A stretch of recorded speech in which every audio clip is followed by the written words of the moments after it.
లక్ష్మి గారు నేను తమ్ముడు నరేష్ కు ఒక విషయం చెప్పాల్సింది ఏంటంటే, మాకు ఏ పార్టీల మీద ప్రేమ ఉండదు. ఒక పొలిటికల్ అనలిస్ట్ గా ఒక విద్యావేత్తగా చెప్పాలంటే ఏ పార్టీ మీద ఎలాంటి కోపాలు ఉండవు.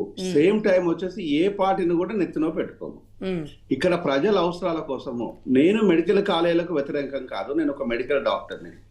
మెడికల్ కాలేజీలు అనేది బిజినెస్ ను సూచిస్తాయి, హాస్పిటల్ అనేది సర్వీస్ ను సృష్టిస్తాయి. సర్వీస్ ఇచ్చే విధంగా హాస్పిటల్ తయారు చేసి తర్వాత బిజినెస్ ను కనెక్ట్ చేయటం వల్ల ప్రజలకు ఉపయోగము, ప్రభుత్వానికి ఉపయోగము. కానీ అక్కడ హాస్పిటలే లేకుండా, ఇన్ఫ్రాస్ట్రక్చర్ లేకుండా మెడికల్ కాలేజీ పెడుతున్నారు అంటే అది మోసపూరితమైనది. అక్కడ విద్యార్థులకు చదువు రాదు, డబ్బు దండగా అదొక మోసపూరితమైనది. శ్రీ చైతన్య నారాయణ లాంటి కాలేజీలు కేటీఆర్, హరీష్ రావు చేతుల్లో ఉన్నాయి కాబట్టి ఈ రోజు మెడికల్ కాలేజ్ దందా అనే విషయం అందరికి తెలిసిన విషయం.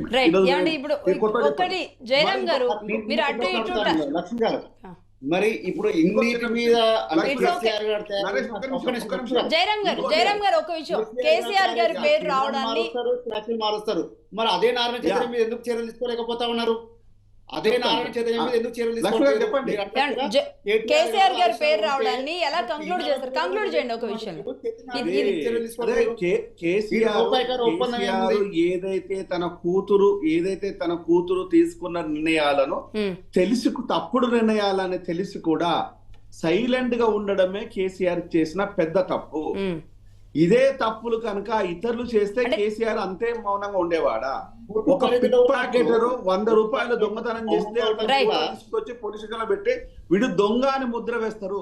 1000 కోట్లు కొల్లగొట్టిన ఈ కుటుంబం ఇంత దొంగలను ఈ రోజు ప్రజలు అంటే ఇక్కడ జయరామ్ గారు అభిషేక్ అనేది ప్రధానమైన ప్రశ్న. రైట్ అలాగే